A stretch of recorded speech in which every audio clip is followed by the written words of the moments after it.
Welcome to Management Under Construction podcast with Dee Davis and Brad Wyant. We're here today to talk about EVs, electric vehicles. Brad's a big car guy, so we're going to let Brad give us a history lesson.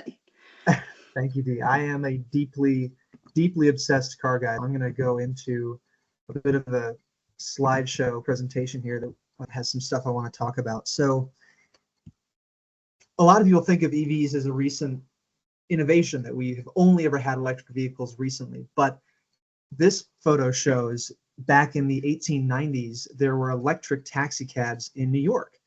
At the time, the manure from horses was becoming such an issue and the city was growing so rapidly that people were seeking an alternative to that. And one of the technologies that came out at the time was this idea of trying to use an electric vehicle. And you can see here some guys in some uniforms that were professionals that were trained to drive these things. They kind of look like tuk-tuks that you might see in Asia as far as the design of the vehicle itself, but they were viable. They were used, they were charged on New York's electric grid, and until refined petroleum became available and gasoline-powered cars became much faster, these were an idea that people tried. But then we moved back to the 1990s to get to our next electric vehicle. This is a concept car that General Motors produced called the EV1, and it went from a concept car to a trial run vehicle. They leased a couple hundred of them to people around the country where they could charge them at their homes to see if people liked them, and people loved them. They were shocked by the reception that people had with these cars. The people who really enjoyed them were just devoted and were so upset that they decided not to move forward with the car because GM figured it wasn't a viable machine for most drivers, that they produced a movie called Who Killed the Electric Car about General Motors and why they decided not to move forward with this car. At the time, GM was looking at a bunch of different technologies like hydrogen and hybrid and other things. Go ahead, Dee. Were you about to say something? I've got a question. There's a long-standing conspiracy theory that the reason that electric cars were killed was because the oil companies basically bought out the idea to own it. Is that true? I don't know for sure. I would have to go back and watch that documentary, but I know that a big part of the documentary, and the people I've spoken to at General Motors who were there at the time all say, look, we just didn't think we could sell enough of them. If they ended up selling the idea to an oil company, it was probably because they figured that that would be the best way to monetize what they had done.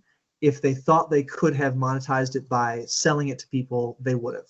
They ended up using the technology that they innovated here to create something called the Chevrolet Volt, which was a first of its kind, unique hybrid vehicle that had a gasoline engine and an electric motor that were paired in series instead of parallel, which is the way the Toyota Prius works. Without going into engineering gobbledygook, it just meant that it was all things to all people in terms of a design. It could convert from using electricity to gasoline, to regenerative braking, to whatever it needed to do to be efficient, but nobody liked it. Nobody could understand what it was. The Prius, you just get in and push the pedal and it goes, and it was a fine vehicle. With the Volt, GM wanted you to plug the car in so that you could use electric range. People were like, okay, but there's a gas tank. What is it? Why do I have electric range? A study they later did of the owners show that this first plug-in hybrid in 2009 was never plugged in. Over 70% of owners, after they drove it off the dealership lot, never had a charger installed in their home, never charged the car.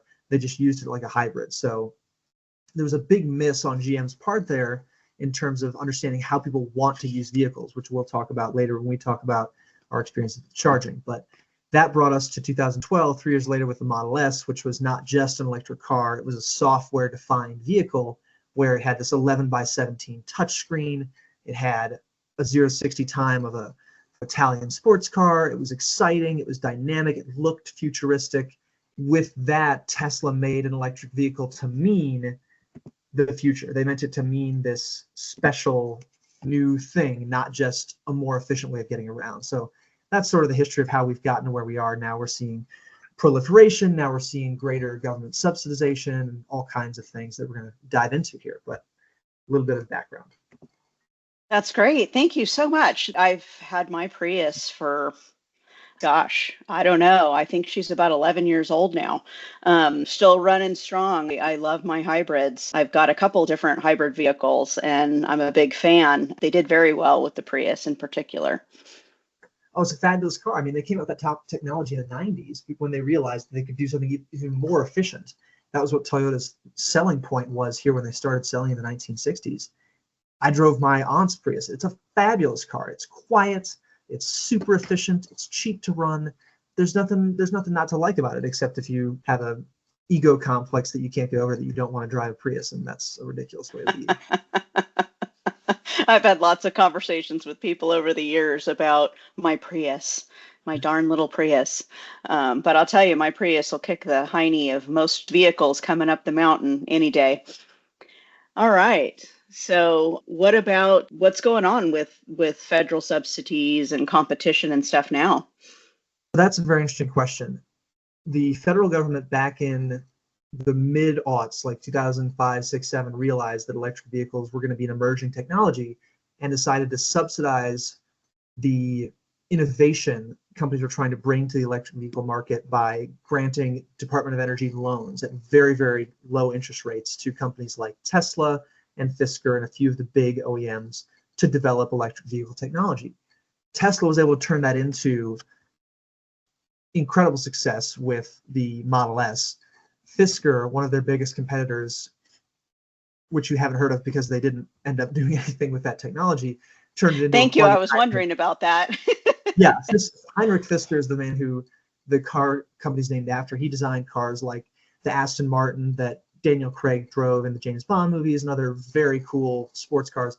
But he had this idea to start a car company that just didn't work. He wanted to do a plug-in hybrid, and nobody bought it. So once it came to market, once people were going to buy these cars, it wasn't enough for Tesla to have these Department of Energy loans.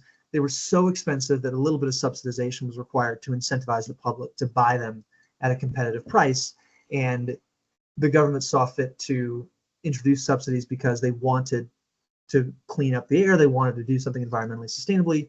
And there were a lot of politics around that everyone was rattling their sabers about saving the planet and reducing our emissions.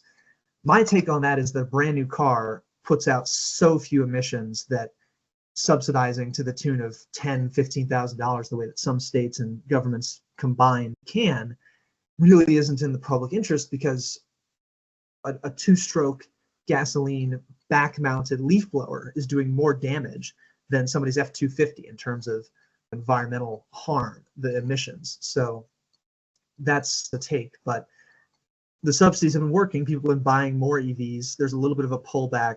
I think that another reason that the subsidies are an interesting idea is because of the Chinese competition we're experiencing.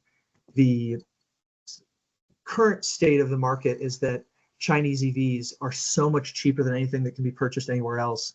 The European market is being flooded with these cheap Chinese vehicles because there's not as high a tariff barrier there like we have here for Chinese vehicles. So the European Union is talking about increasing the tariffs that they have there to guard the domestic auto manufacturers like Volkswagen and BMW, who are being overwhelmed, and subsidizing efforts in this country to develop electric vehicles and subsidizing the companies that are building them is a way of competing with those companies, much in the way that Airbus is subsidized by the European Union and Boeing is subsidized by the United States government, so that those two companies can continue to compete. And free market economy ideas being what they are, we haven't lived in a free economy for a long time. I'm a free market economist.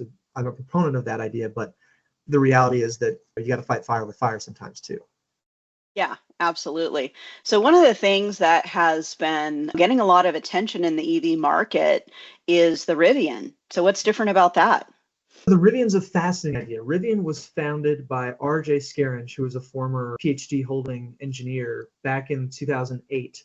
And he wanted to do something different than Tesla was doing. He wanted to go from this sports car, cool, futuristic thing to an outdoor-oriented vehicle. He wanted to produce a utility vehicle that people could use to get to the outdoors and feel good about driving because they're keeping the outdoors approachable and safe and clean by driving an electric vehicle instead of a gas-powered one. They released the R1S and R1T, their truck and SUV, in 2021, and huge public acclaim. They won the Motor Trend Truck of the Year award. They won the Motor Trend SUV of the Year award, and they have had a lot of success in terms of the product. Where they haven't had as much success is the finances. The company opened to the biggest IPO since Alibaba when I went public in 2021, but the stock price has fallen significantly from then because they just haven't been able to make the money. And I've got a fun chart here that shows some interesting data on what's going on with that. While he's pulling that up, can you tell that he is an MBA student? Yep, that's what they tell you. Brad is one of my favorite people for having intellectual discussions about a variety of topics, and we share a lot of interest in sustainability, anything around business sustainability and construction. So you guys are going to get a lot of different topics listening to this podcast over time. All right, EV credits. Interesting. Yeah, so I did this research for an accounting class project when I was comparing Tesla and Rivian. So Tesla went public in 2012. They started selling the Model S in 2013. And because of the market that California created with EV credits, where they required companies to sell a certain number of electric vehicles in the state if they were going to do business there at all, and Tesla was the only one making electric vehicles at the time. So Ford, General Motors, Chrysler all had to buy EV credits from Tesla in lieu of selling their own electric vehicles, which they didn't offer. The revenue that Tesla generated from EV credits is graphed out here as a portion of their total revenue. So you can see for a long time, the revenue that Tesla was generating was between 5 and 10% of their total revenue. Their total auto business revenue. The blue line represents what you factor in for their solar panels and batteries that they started selling to the public later on. But if you just look at them as a car company in the red line, there's a ton of money being made just on these EV credits. And then as Ford, GM, and Chrysler came out with their own electric vehicles later on, the Mach-E for Ford and the Silverado electric vehicle for General Motors, the value of those credits diminishes greatly, and the revenue that Tesla was able to generate from those credits diminishes accordingly because the market just wasn't there for them anymore.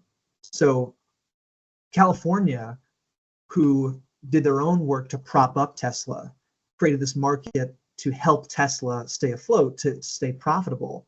And as EVs have emerged, Rivian started producing vehicles in 2021. All of a sudden, these EV credits that Tesla was able to make a lot of their money on are no longer available to Rivian as a source of revenue. So they have not had as much financial success, in large part because of that EV credit market drying up. That has been a huge problem they've been trying to overcome. They didn't have the long runway that Tesla did with those EV credits. So now, as we approach the end of Q4 of 2024, it'll be very interesting to see whether Rivian was able to be profitable just making their vehicles for the first time or not. The Wall Street Journal did a great piece about how inefficient the manufacturing was, how overbuilt the vehicles were. Tesla had some of those same problems when they were a burgeoning company back in 2012, but they were able to cover those costs with that EV credit thing, and Rivian hasn't been able to do this thing. Yeah, and that's a common thing with new technology, and we'll get into hydrogen vehicles in a little bit. There's government subsidies to encourage new technology, but when that dries up, the technology has to be able to stand on its own to be marketable. Neither of us own an electric vehicle, but we've both used them, rented them, drove them in different circumstances, and we're going to share with you a little bit about our own stories of driving and renting EVs. I'll start with mine. I do a lot of business travel. I'm always flying somewhere, renting a car, driving to a customer's facility.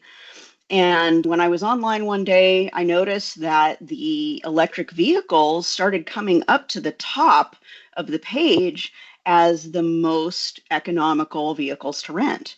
So I thought, what? The facility that I'm going to, I know where I'm going. I know where the airport is. I know how much I'm going to be driving. I've always had range anxiety when it comes to electric vehicles.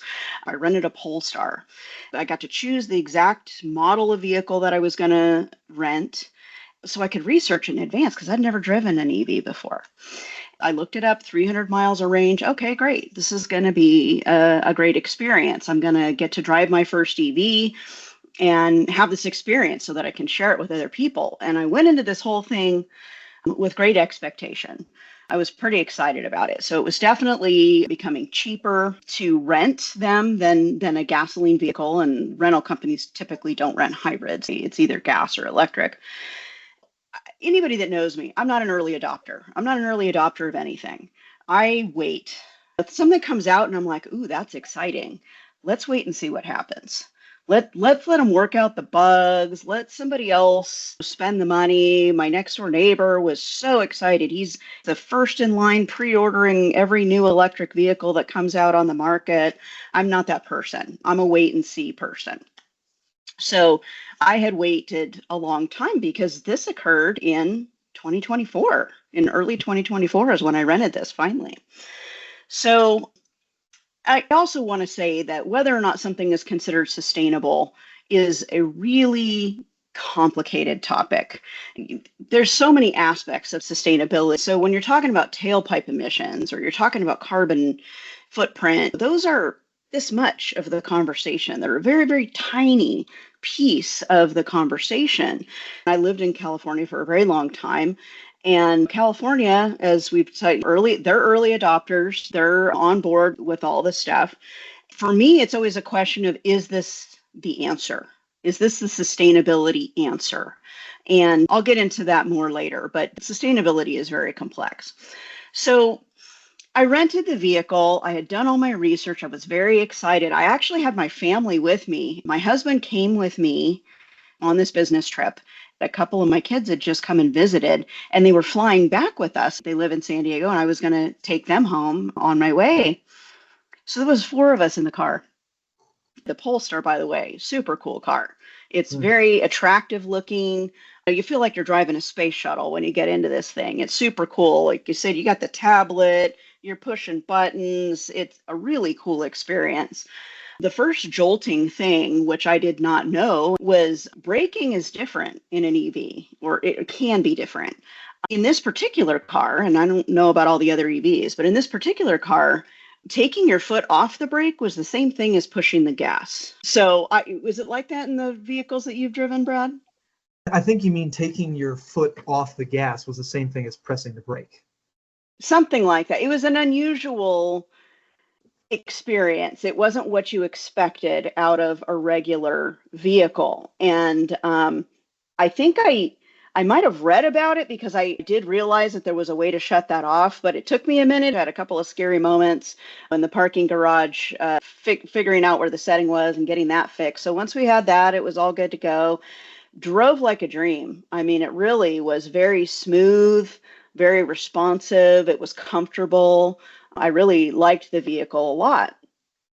Everything was going swimmingly, except that I did notice that in the very beginning, when I picked up the car, none of them had 100% charge. Mm. The highest percent I found was 83%. The highest was 83%? Highest. Jeez. Most of them were 60, 70% charged.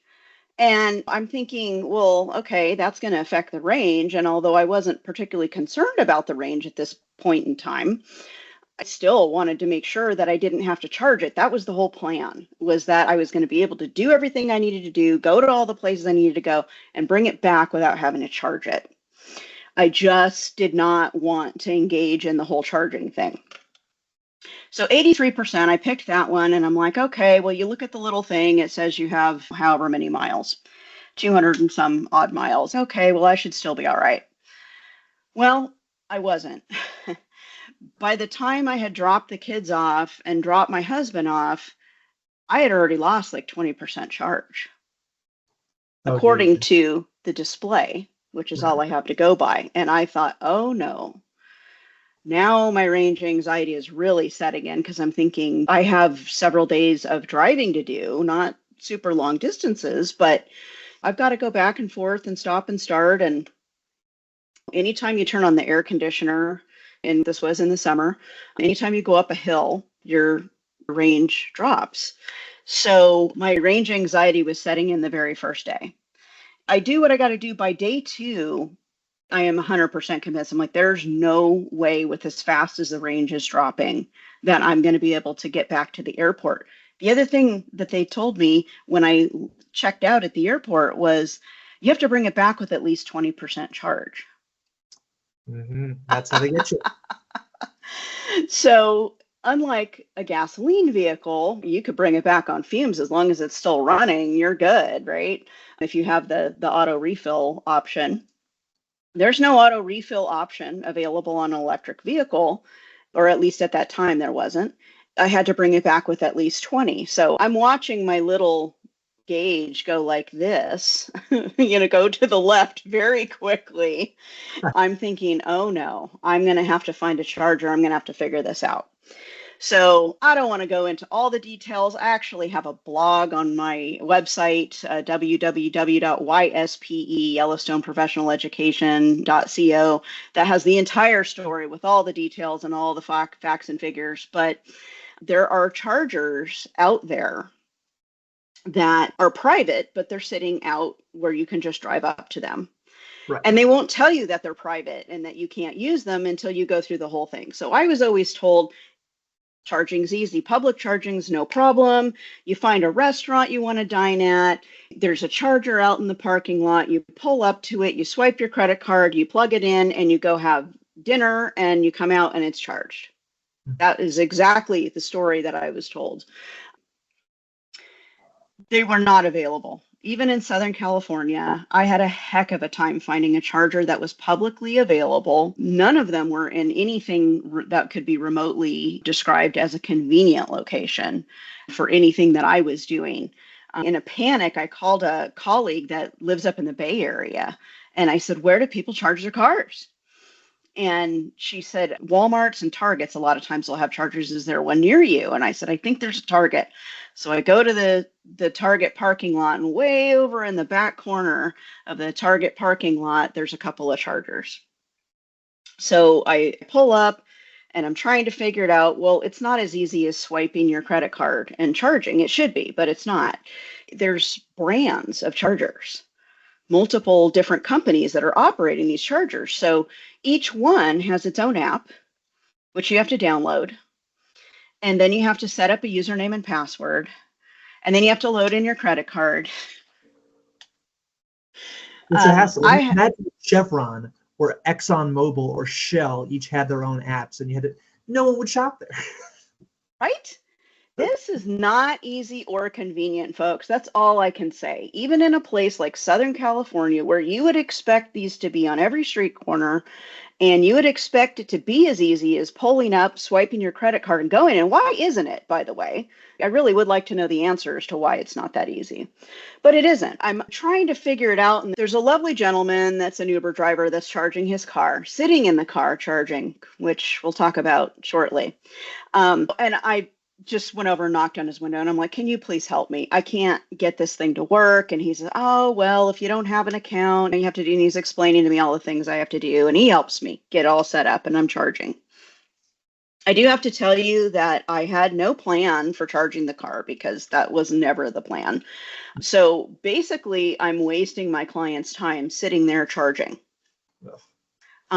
which really stresses me out. I don't like doing that. I'm thinking the whole time I'm saving my client some money by getting the cheaper rental car, not when I spent a lot of time trying to find a charger, set up a charger, all the savings were lost and then some. Yeah. Oh. Yeah, it was not overall cost beneficial for sure. Certainly not time beneficial for me or my client. And I'm sitting in the car and I'm thinking to myself, I shouldn't be sitting in this car when it's charging. For some reason, that just feels like a bad idea. What I know about electromagnetic fields and motors, I'm thinking, this seems like possibly not a good idea. And I thought, well, I'm not going to be here that long. It's probably fine. I pull out my phone to start checking email, and my phone won't work in the car.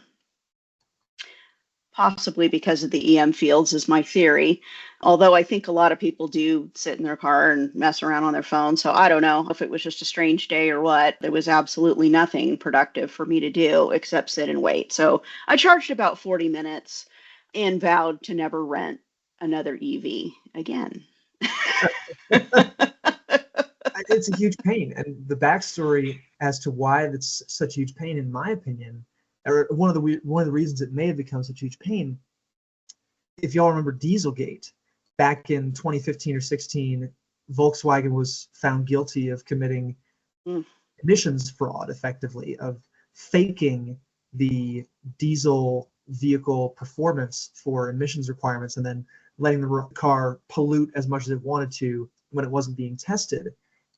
Volkswagen engineers were not only fined billions of dollars, they were also forced to do the Electrify America project, which was the project to build public charging networks throughout the country.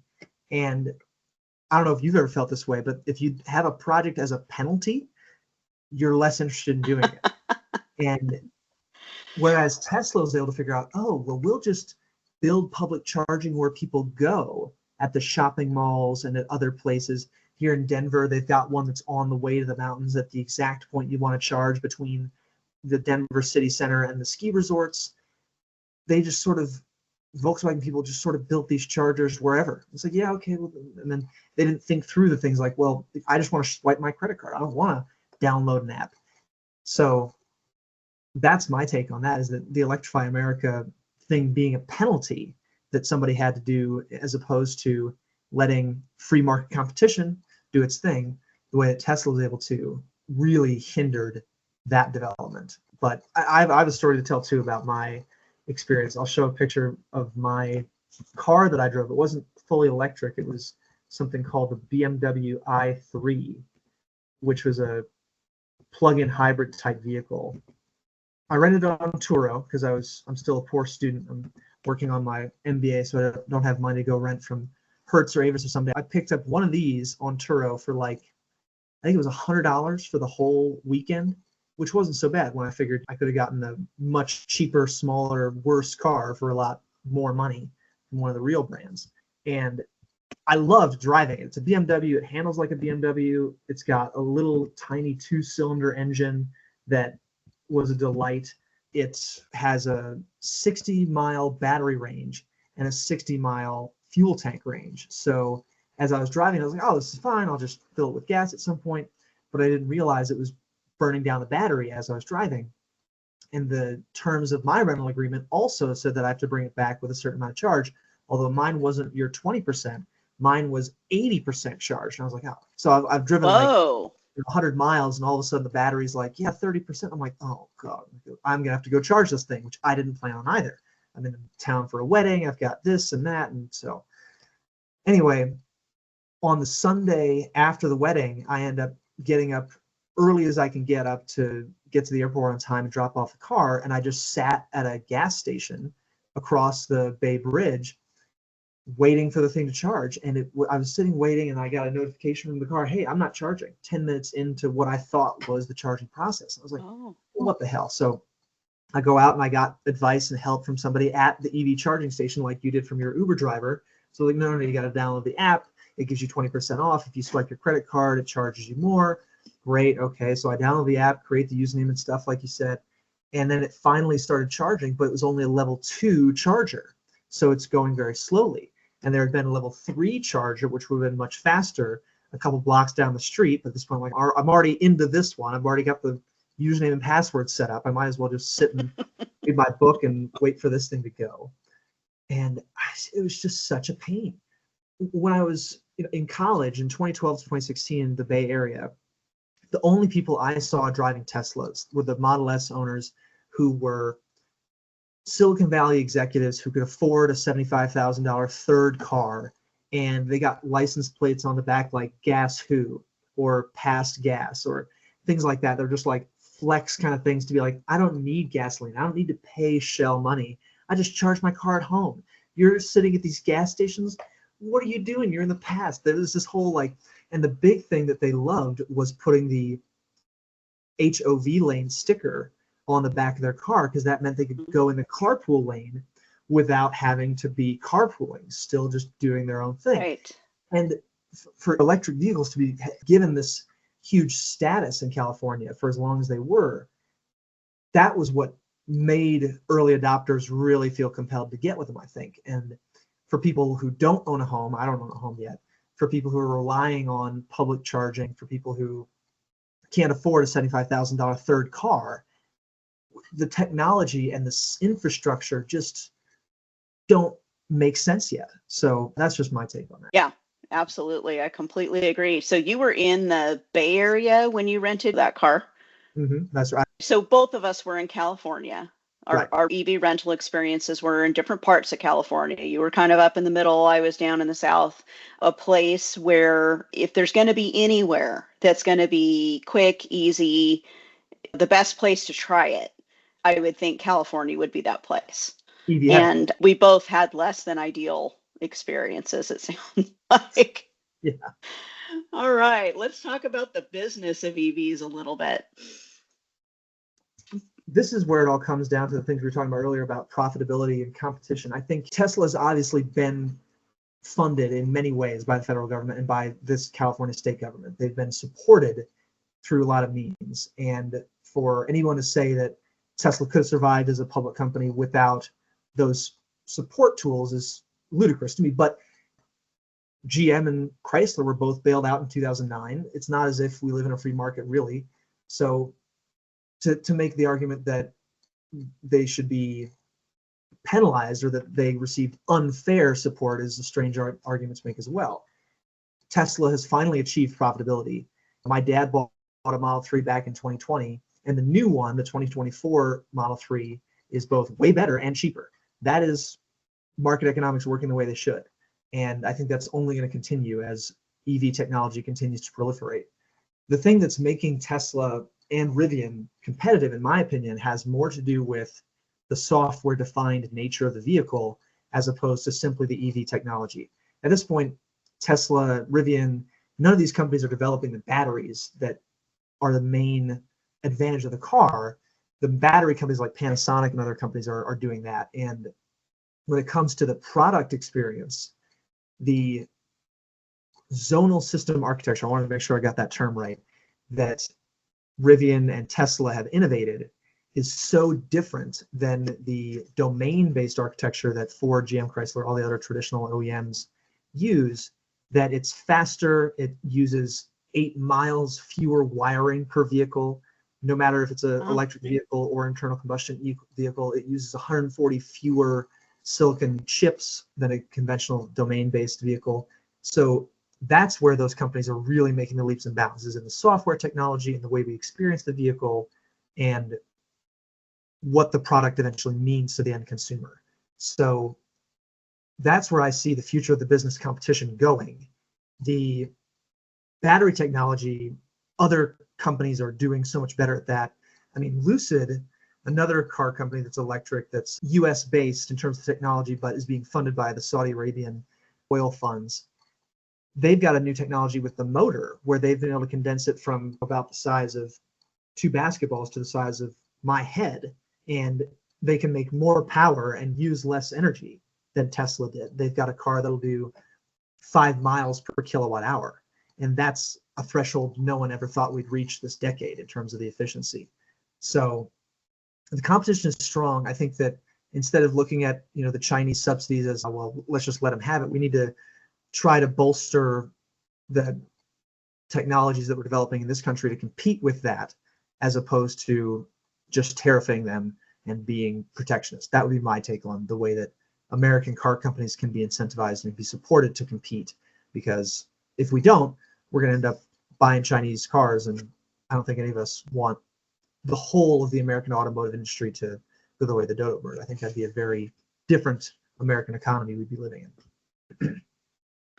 That's really interesting. The technological advances are really incredible, and making huge leaps and bounds in efficiency is a big deal for all kinds of reasons. And we can take that technology and we can transfer it to other fields, right? We can transfer it to energy storage. There's all different kinds of ways that we can take those advances and use them in other market sectors. So it's really good to hear that they're making those kind of advances. I have several health and safety considerations about EVs. I mentioned EM fields earlier. This is a much debated topic right now. There's no doubt that there is elevated EM fields when you're sitting in an electric vehicle. It's been measured over and over. Anybody can go out and purchase the test instruments and measure. Go do a test drive and measure it for yourself. When you compare that to the EM fields for the Wi-Fi in your house, the microwave when it's running, things like that, there's actually a government organization out there for determining what's safe. Anyone who's not watching, I'm using air quotes or the bunny ears, government deciding what's safe for us. There's all kinds of different levels of safe, right? There is a level of safe exposure, like incidental exposure. Then there's a level of safe prolonged exposure. The problem that I think we have is that it's not just the EM field that you're exposed to when you're sitting in your car, driving the car, when the car is running and you're driving it around. It's the compilation of EM fields that we're exposed to in total. And this is just one more EM field. The Wi-Fi in your house that almost every building has now, the EMFs are enormous. Just the electrical wiring in the wall, the cell phone tower that's a mile away from your house or your office down the way produces EMFs. And the stronger signals get, we've gone from 2G to 3G to 4G. We're now at 5G with cell phone signals. Those fields keep getting stronger and stronger, and it interrupts the way the cells in your body work. So is the problem the EM field from the EV? Yes and no. Right. Is there an elevated EM field? Yes, there is. Is that the whole problem? No, there's a bigger problem, and different people have different levels of sensitivity to these EM fields. So in general, I have a concern about that. And there are a lot of people who experience headaches after being in an EV car. Did you experience that at all? Did you you have any headaches or nausea, anything like that? No, and I'll tell a funny story about that. So I'm a different generation. I've grown up with one of these in my pocket since I was 11 years old, I guess. But the Model 3, we've never driven my dad's car that long, so we haven't exposed ourselves to it for a huge extended period of time. However, the 1977 Porsche 911 that I spent the pandemic restoring has a heating system that runs off of the engine, and it sucks in air from where the engine lives. So when I turn on those heaters, it's a little oily. It smells a little oily. And I recently drove it about 3 hours up into the mountains to visit somebody, and then 3 hours back that same day. And I had a headache from those fumes. I'll tell you what. Mm-hmm. So there's certain headache trade-offs being made. Maybe a technology in between there is better than both of those. But different source of contamination for you to give you a headache. I was on a tour bus one time. We're up in one of the national parks, and we took a tour bus. And it was Denali. That's what it was. And we had to sit in the back of the bus, and I got diesel fumed, and I was sick as a dog. I did want to share a concern, and this is something I've never really heard anybody talk about before. A friend of mine, she is an early adopter. She loves her Tesla. It's a beautiful Model S, and she just loves that car. And everything was going along swimmingly until it was wintertime and she was going home. It was after dark in her black car and she had to drive through this mountainous area. There's no street lights, and she got rear-ended. And what happened is her car completely shut down. Shut down. Just nothing. No power at all. So it's wintertime. It's snowing, and the trunk is in the front of the Teslas. It's the frunk or whatever they call it. So it's electrically actuated, though, to open it. It's not a manual. You have to push a button, and it's electric. all of her emergency gear is in her frunk. She had emergency lights. She Yeah. had a blanket. She was prepared. She's smart. She's ready for what's going to come. She Oh my thought she God. was prepared, but she had no idea that her Tesla would completely shut down in the event of an accident. So it's cold, it's dark. The person that hit her was fine and left. So she's out there by herself. She can't turn on her flashers, nothing. Finally, she's able to flag somebody down and they called it in, and a police officer came and they got a tow truck and all that. And she Have to was try. mad. She was Oh, mad. She ended up calling Tesla and saying, what the hey? Are you kidding me? How can this happen? And they said, oh, that's exactly what's supposed to happen. That's what's planned to happen in the event of an accident for safety reasons. mhm. And she's thinking, safety reasons? Are you kidding me? It put me in danger. It alleviated some danger potentially, but it created other danger. So this is just something that I have never heard any EV proponent talk about. I don't think that most people know this. We're going to talk about Tesla fatality rates here in a second. Yeah. Um, Nobody talks about this aspect of it and what that means from a safety standpoint. So I'm just saying this out loud to say that that's their intention. And I'm not picking on Tesla specifically. I think this is true for probably any EV. They're not telling people, they're not warning them. No one warned her, hey, don't put your emergency stuff in your frunk because you won't be able to get to it in the event of an emergency. They should be telling people things like this. People should know. Well, I think it just comes down to resiliency. I mean, if you look at the way that certain vehicles were built versus the way we're building vehicles now, and this is the car guy, me going way back, but for a long time, it was considered that an owner was going to be a caretaker of the vehicle in a way that they would preserve it and last a long time. And vehicles were built to last for as long as you wanted to own them, not as disposable as our mobile phones, which is the way that we're looking at these EVs. Because the moment that those batteries in that electric vehicle reach their end of life, you're throwing away the car. I mean, you're recycling it. Hopefully, you're doing the things that you do to prevent groundwater disturbance, and you're getting the lithium ion out of the car and disposing of it safely. But the car is junked. The cost at that point to renew the car and to keep it on the road is astronomical, and it's better to buy a new one. We've been viewing cars as disposable, economically speaking and design-wise, for a long time. But back in the 70s, 80s, 90s, all German cars especially came with a handbook about, okay, and at 50,000 miles, you need to adjust this, and here's how you do it. It gave you a step-by-step procedure on how to do everything. I've still got the manual for my car that explains exactly how to do it along these different things. To view these vehicles as these disposable things, I mean, can we afford to be buying new cars every 10 years? I certainly don't want to have to buy a car every 10 years. I don't want to, I'm happy to buy a new phone every 10 years because, yeah, the technology will be that much better.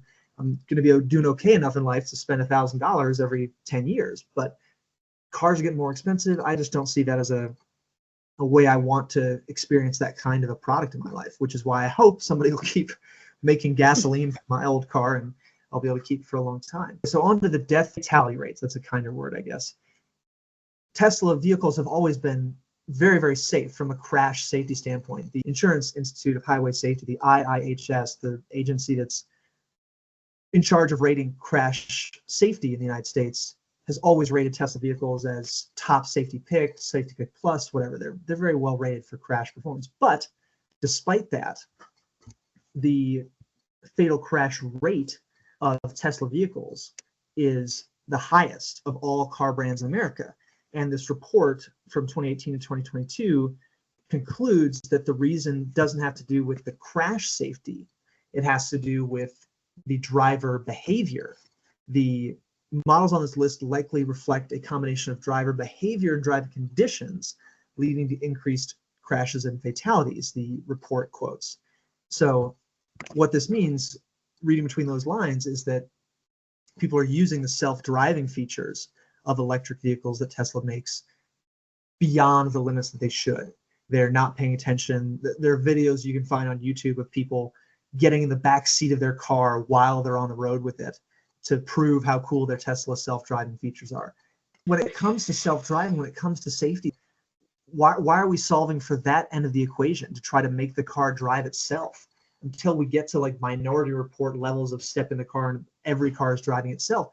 Why not just spend a little bit more money on driver education? Why not fine people more often for doing things like not wearing a seatbelt or speeding or doing things that are unsafe on the roads? I just don't get how that's the way things are going. I mean, Dee, you learned to drive when cars were a lot harder to drive than they are now. Have you seen it just Oh, be like yeah.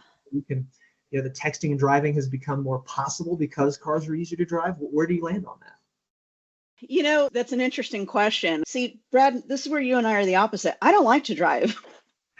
I don't think it'll be safe enough in my lifetime, but I'm really excited about the prospect of getting in a car and just saying, take me to take me to Target or whatever, and then chilling or doing something more productive than driving. Well, I'm always looking for a way to be more productive. It's part of my personality. There's no way I would do it. There's no way I would try it at this point. There's just too much data to the contrary. But, in Arizona right now, you can take a driverless taxi. You can take a driverless Uber in the state of Arizona right now. And I know a few people who've done it. I would be too scared, I think, at this point. Just know too much about, like you're saying, the fatality rates and all the crazy stories. I think it's a lovely idea. I also want to be beamed from place to place because I don't even want to take the time to drive there.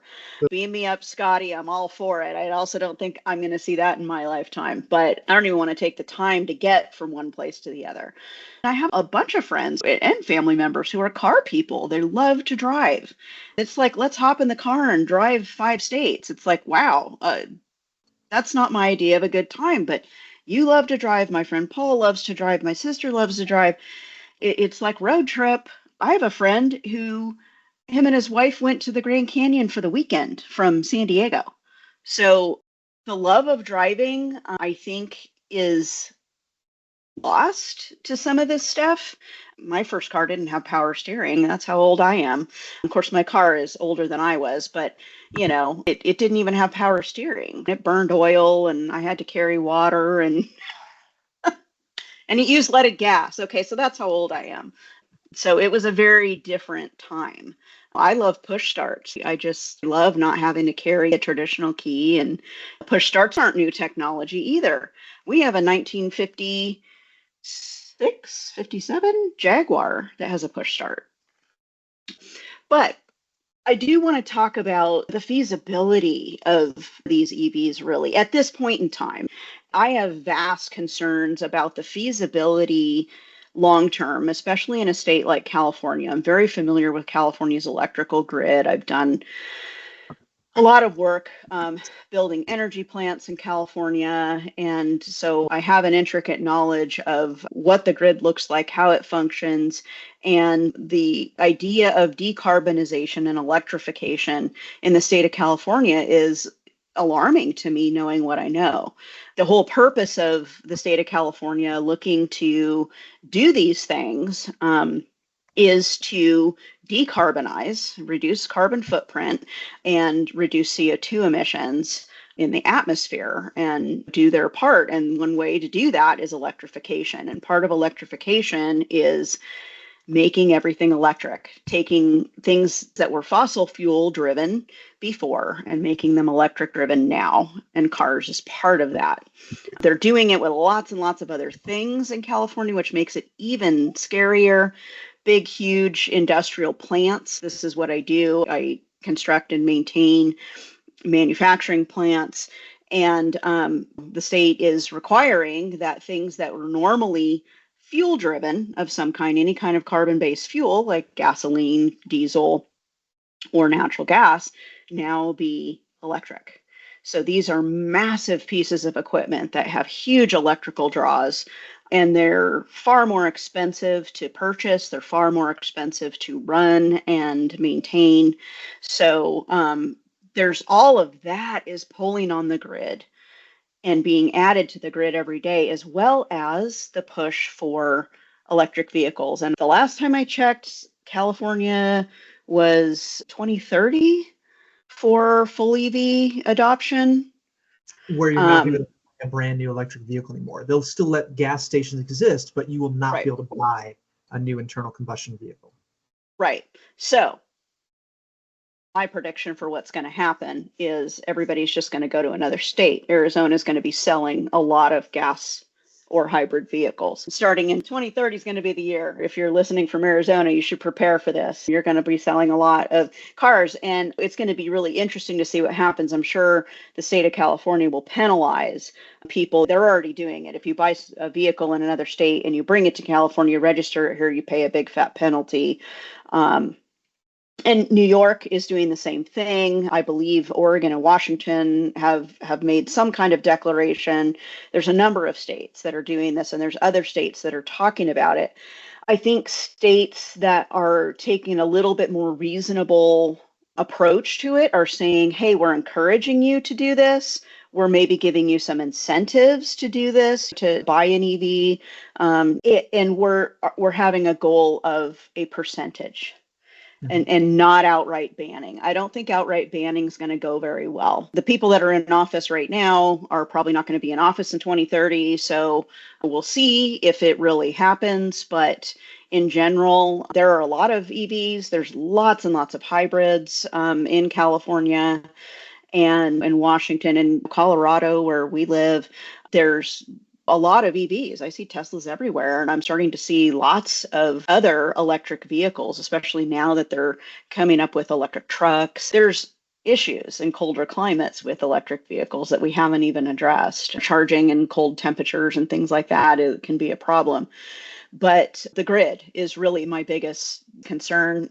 Different states are going to have different grids. Slower adopting states might not really experience these kinds of issues, but I'm particularly worried for California. What you're talking about in terms of the grid is this, my favorite graphic of all time, the duck curve, the way that there's so much solar power generation in California that during the day, the system load goes down a ton because you're compensating for it with all the solar energy. But absolutely, as the system goes down, and just as people come home from work and turn on their TV and use the microwave and the oven, you get this huge spike.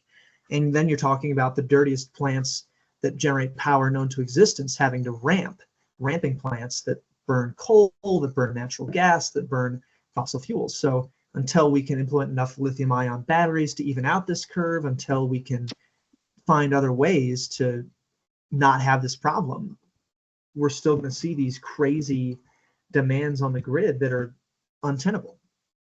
Yeah, and lithium ion batteries is a whole nother podcast, I think. There's lots there. And I have all kinds of environmental concerns there for anything that's using batteries, whether it be an EV or it be battery storage or something else. There's all kinds of safety concerns there. There's all kinds of environmental concerns there.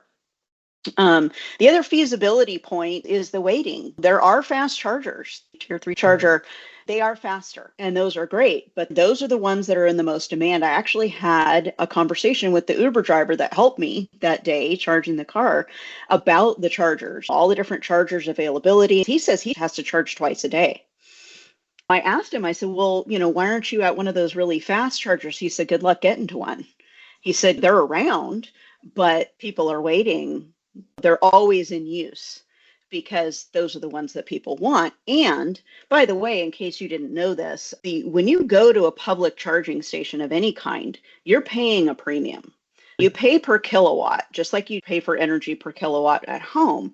But you might pay maybe 8-9 cents per kilowatt hour to 26 cents per kilowatt hour, depending on the time of day. If you go to a public EV charging station, they're going to make a profit on they're paying. So you might be paying 30 or 40 cents per kilowatt hour for your charging. So you're paying a premium to charge.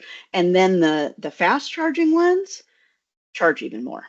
They cost more per kilowatt hour. And it's the service that's required for that, the amperage. I mean, think about a gas station with an 800 amp service. We're both in the construction business. What's it going to cost that gas station in order to do that? Of course he's going to charge more for it. I mean, I podcast called The Smoking Tire. This guy built this collector car storage place on the west side of LA. And he had to figure out, well, okay, I'm going to have this many people who are going to want to charge their EVs here. And then he's talking about tearing up the street and getting involved with the city and doing all these things to increase the capacity that he's going to be able to offer for charging. That's where the rubber's going to meet the road, to use an apt metaphor of all this EV charging stuff. When we come to upgrading our grid to be able to handle these kinds of loads, it's going to be no small task.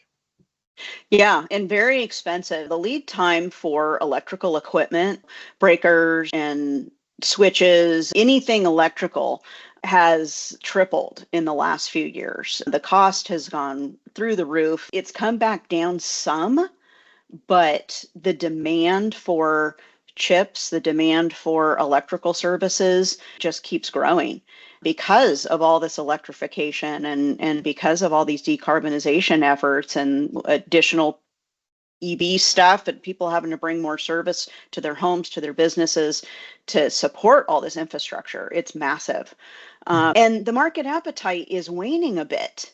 Conventional wisdom out there says that people that are going to adopt have already done it for the most part.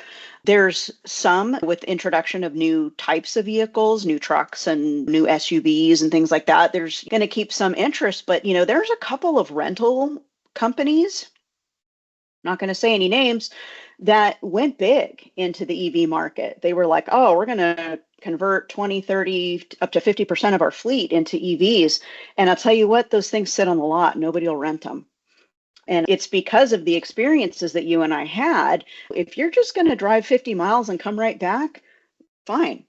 But if there's any chance that you're going to have to charge and you do not already have the setup of the apps and the locations and the whole thing, it's a pain in the neck. And when you're on vacation or you're on a business trip or whatever, the last thing you want to be doing is sitting in a parking lot waiting for a charge to happen. Now, I do know people that have absolutely planned vacations with their electric vehicles, have traveled all the way across the country with their electric vehicles. It took them much, much longer than it would take, had they driven a hybrid. Not that it can't be done. It's just that you have to be willing to make that sacrifice. So I think the market appetite is waning for sure. I definitely know that the rental companies can't offload these things fast enough, because when I go to rent a car, sometimes that's all that's available. And if you want a gasoline vehicle, you have to wait. We've already hit on a lot of the sustainability aspects. There's lots of mining involved with any kind of battery technology. There's rare metals that have to be mined, which is a really big deal. Maybe it's not a problem for us where we are, because maybe they're not mining it here, but they're mining it somewhere. And a mining operation is a very carbon heavy operation. They're not using electric vehicles for that, I can tell you. And then if you're driving a gasoline vehicle, then we have oil extraction, right? So how do we weigh that from a sustainability standpoint? It's very hard. I think that the life cycle cost analysis that has to be done to make that sustainability argument is not being done in a rigorous enough form. And this is where I'm so glad I'm going to business school. There's a very interesting new accounting evolution on the table for public companies to report in a very rigorous way on their business activities and the impact from a sustainability standpoint of those activities. And I think that as we enter into this new era of thinking more deeply about how our activities impact the planet more widely, we're going to get more rigorous about how we account for things like that, how we account for the actual environmental cost of the fuel that you're putting in your tank versus the actual environmental cost of the lithium that ended up in those batteries. I did a cost study analysis for a project for a moderate driver of 20,000 miles a year. You don't see the economic payoff, the dollars and cents of it pay off until 8 years of EV ownership for most cars. We used a RAV4 versus a RAV4 hybrid versus like a Tesla Model Y. And that was with all the federal subsidies.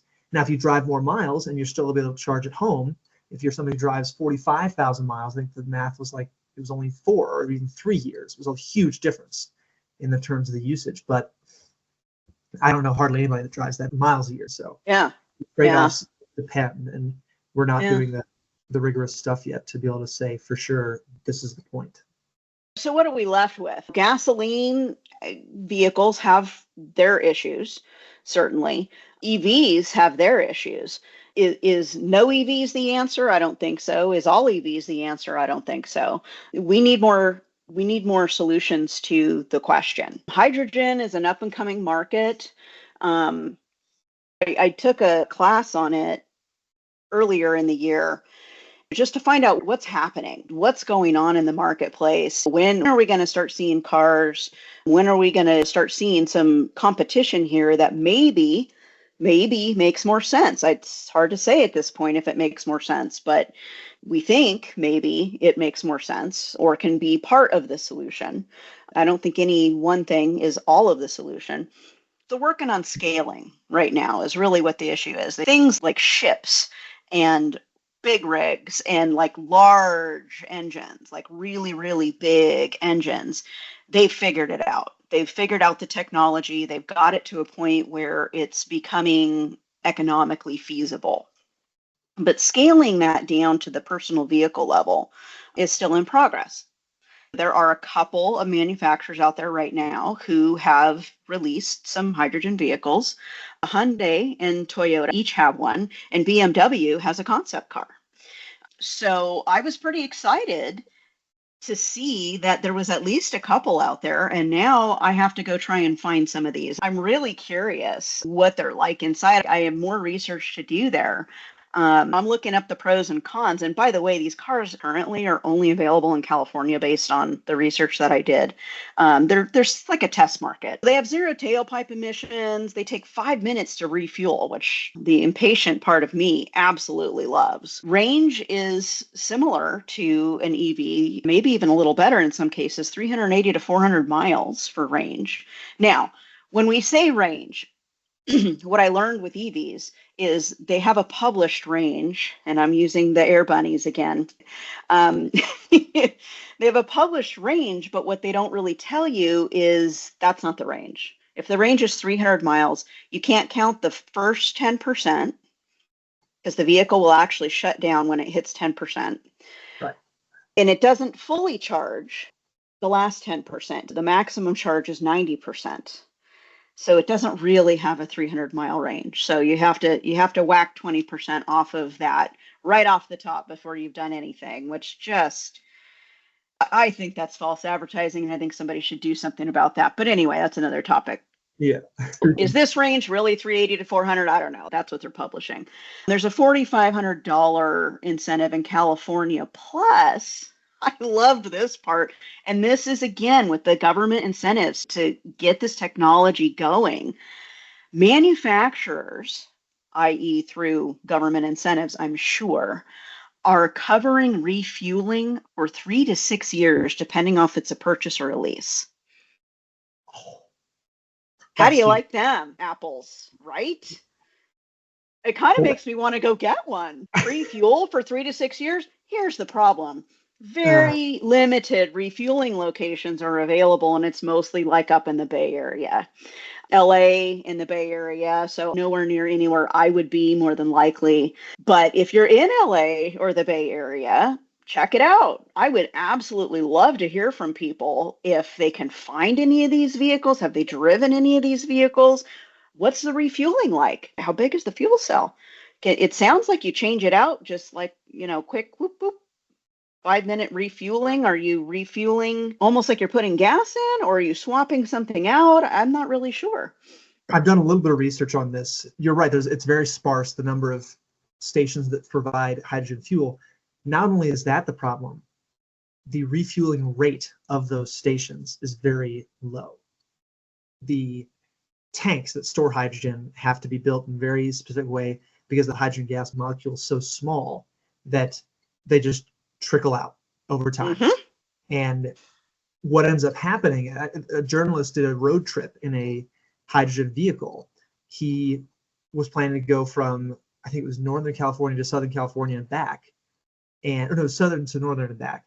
And it took him a day and a half longer than he thought it was going to, because he just arrived at a station out of hydrogen, ready to fill it up, and there was just no hydrogen. And a bunch of other people were like, yeah, we're finding hotels. We don't know what we're doing either. And he was like, well, this sucks. That was a couple of years ago I read that article, but I know that there are issues with the temperature of the hydrogen and trying to connect the nozzle to the car because it'll just freeze, and then the safety mechanisms will shut it off because hydrogen gas is very explosive. So nothing's perfect yet. Competition, it depends. Long way to go. Consulting answer we can give, but I think allowing these different technologies to continue to compete and allowing there to be economic incentive to make something that everyone wants to buy, the way Tesla did, is going to drive the continued innovation that's going to push these technologies forward more than the government subsidies will, but they will founder without those government subsidies too. So it's about a balance and about trying to figure out what the right thing is to do from an international standpoint. Yeah, I'm excited about the possibility.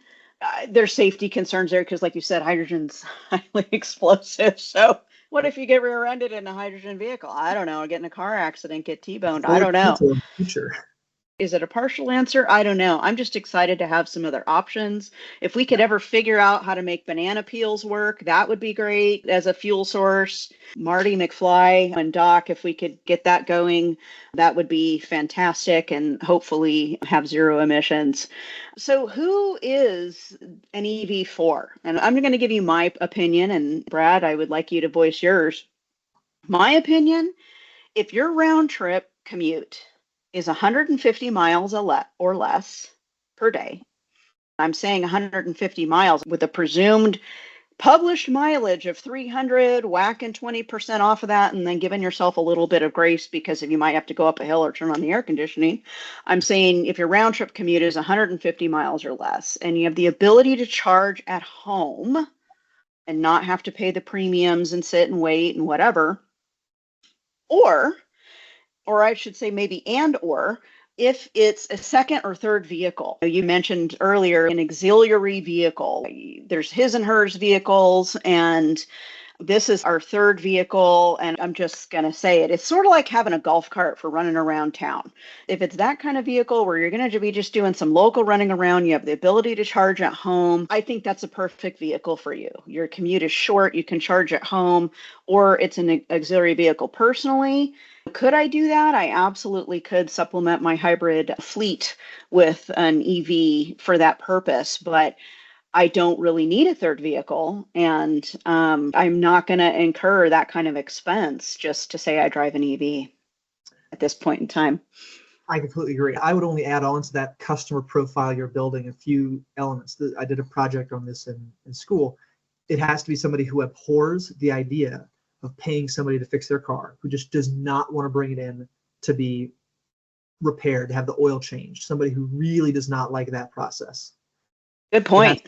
Somebody who is not going to road trip, they're going to fly wherever they're going to travel. So that's a certain income bracket or certain behavioral pattern. It has to be somebody who's going to own a car for long enough for the inflated cost to make any sense, who really wants to keep that car for 8+ years.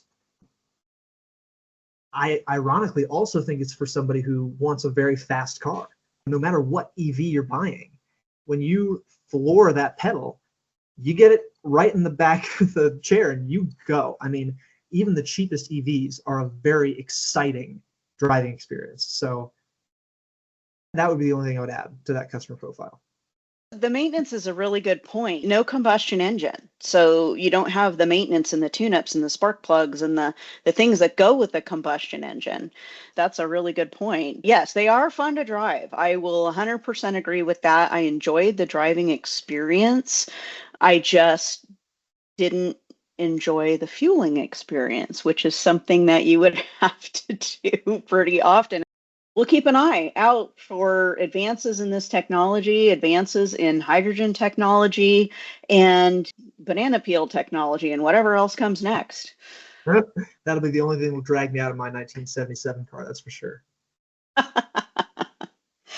Well, thank you all so much for joining us today, and we'll see you next time.